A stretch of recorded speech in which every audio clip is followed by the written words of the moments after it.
The lowest degree of initiation was known as the sacrament and could be administered to anyone. Theoretically, who could be relied upon to keep a secret and who would eventually develop into a regular and devout worshiper. This degree was called that of the crow, and it symbolized, according to present-day Mithraeus, the death of the new member from which he would arise reborn as a new man, and today the crow is known as the phoenix. This death, or symbolic death, spelt the end of his life as an unbeliever and canceled his allegiance to former and unaccepted beliefs. The use of the word crow probably derives from the ancient Persian practice of exposing their dead to be eaten by carrion birds, which is still carried on by the Parsi community in India, who follow parts of ancient Iranian religion as supposedly taught by Zoroaster. But if the crow symbolized death, it was also the delegate privileged to take over the human body after death. Of course, this meant that in a sense it was superior to humanity. Thus it was that the members of the cult was superior to the ordinary run of mortals. They believed themselves to be a separate race of man and still do. The candidate descended 7 steps into the temple, which was an underground one, fashioned in the shape of a cavern, and made to look as much as possible like a natural cave. Initiation tests now took place. The newcomer was pursued by wild beasts, priests in animal skins, demons, and all sorts of terrors. He had to fast for 3 days. In this debilitated, altered, and plastic state, he was given a lecture by a priest on the responsibilities which were now his. Among these, for the necessity to call brother only those who had been initiated. All family ties were severed. Nothing mattered except doing one's job well and carrying out the worship of Mithra. The final ceremony took place amid the clash of cymbals, the beating of drums, and the unveiling of a statue of Mithra himself. This latter showed Mithra as a man carrying a bull by the hind legs. Now, the symbolism of this piece of sculpture was explained to him. The bull, in addition to symbolizing fecundity, was representative of animal passion, and it was also the house in which the sun dwelt in the first 2,000 years of the religion. It was through invocations to Mithra that mankind first discovered how to overcome this force and how to discipline himself. Therefore, the secret of religion was partly that the worshipper must restrain himself physically in order to attain power over himself and over others.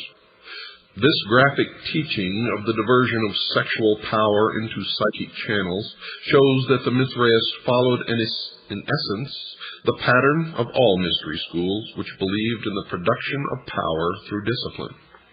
In this they are clearly distinguished from the more primitive and less important orgiastic schools which merely practiced indiscriminate indulgence, mass immorality, and so on. The neophyte in this initiation then drank a little wine from the symbol to show that he realized that the symbol is the means whereby ritual ecstasy comes, which puts him in touch with the higher powers. Now, 2 long lines of initiates knelt on either side of the low stone benches which traversed the crypt. Remember, George Bush was initiated in the crypt, or the tomb, at Yale University, into what is known as the Skull and Bones, the Russell Trust, the Brotherhood of Death. Now, remember, 2 lines of initiates knelt on either side of the low stone benches which traversed the crypt, and as the new member, accompanied by the priests who were initiated him, walked along the central aisle for the eating of the bread, a number of pieces of dried bread were placed on a drum, similar to those which were being softly beaten by one of the priests. The candidate ate one morsel, signifying that he accepted Mithra as the source of his food. This bread, according to their beliefs, had been exposed to the rays of the sun to absorb some of its quality, and thus the worshipper was partaking of the nature of the sun itself in this ritual observance. And now the initiate was taught the password of the cult, which was to identify him to other members, and which he was to repeat to himself frequently in order to maintain the thought always in his mind, quote, "I have eaten from the drum and drunk from the cymbal, and I have learned the secret of religion," unquote. This is the cryptic phrase which an early Christian writer, Maternus, reports as being taught to the Mithraics, quote, "by a demon," unquote.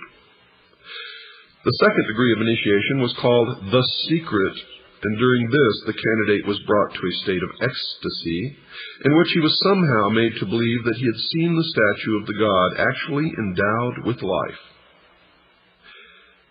Folks, it's not likely that there was any mechanical method by which this was done, because no such apparatus has been found in Mithraic temples unearthed. The candidate was brought up to the idol, to which he offered a loaf of bread and a cup of water. And this was to signify that he was a servant of the god, and that, quote, "by what sustains my life, I offer my entire life to your service," unquote. The grade of soldier may show that the military arts were responsible for a good deal of the power of Mithra worship in ancient Persia. Certain it is, in any case, that this degree greatly appealed to the Roman warriors, who formed a very large part of the rank and file of the cult during its western expansion.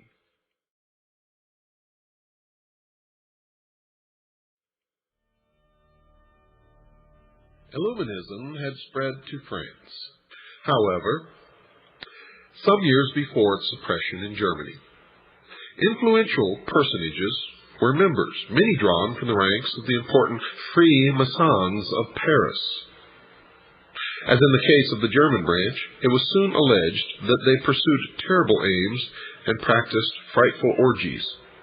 An extract from a French book of the 1790s, La Secte des Illuminés, will give a fair idea of this. The huge chateau of Ermenonville near Paris was one of the chief lodges of the Illuminated.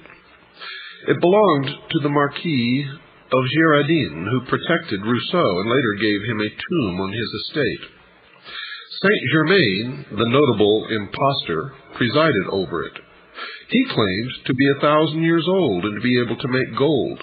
He was said to be immortal, but strangely died in 1784. And even today, some Looney Tune wackos claim that they converse with Saint Germain, who's still alive, walking around in a modern-day suit and tie. Well, on the day of his initiation at the Chateau of Ermenonville, the candidate was conducted through a long, dark passage into an immense hall draped with black. There were faint lamps set around the room. There were men dressed as corpses in shrouds. There was an altar of human skeletons which stood in the center of a large hall, and in the darkness, in the flickering, low lamplight, the priest conducting the initiation resembled ghostly forms moving through the hall, and everywhere there was the stench of some terrible odor. Two men dressed as specters always appeared and tied a pink band or ribbon, which was smeared with blood, around the forehead of the candidate. Upon this was an image of the Lady of Loretto. Does this sound familiar, ladies and gentlemen? A crucifix was placed in his hand, and an amulet hung around his neck. He was asked to remove his clothes, and if he showed any hesitancy, his clothes were removed for him and laid upon a funeral pyre. Crosses of blood were smeared upon his body, and then his genitalia were tied with a ribbon or with string. Then frightening figures, covered with blood and mumbling strange incantations, approached and threw themselves down in prayer. After a long period of time, weeping, crying, wailing broke out as if a herd, a plethora of mourners, were bereaved upon the death of their closest and deepest love. The funeral pyre burned brighter and brighter. All of the clothes of the initiate were consumed, and from behind or near this fire, one of the priests emerged almost as if he had taken form from the smoke of the pyre itself. And the 5 figures went into convulsions, and loud wailing and screaming took place. And then came the voice of someone concealed behind a curtain. These oaths which the candidate had to repeat. Quote, "In the name of the crucified one, I swear to sever all bonds which unite me with mother, brothers, sisters, wife, relatives, friends, mistress, kings, superiors, benefactors, or any other man to whom I have promised faith, service, or obedience." Quote, "I name the place in which I was born. Henceforth I live in another dimension, which I will not reach until I have renounced the evil globe which has been cursed by heaven. From now onwards I shall reveal to my new chief all that I have heard or found out, and I shall also seek out and observe things which might otherwise have escaped me. I honor the aqua tofana. It is a quick and essential medium of removing from the earth, through death or robbing them of their wits, of those who oppose truth and those who try to take it from our hands.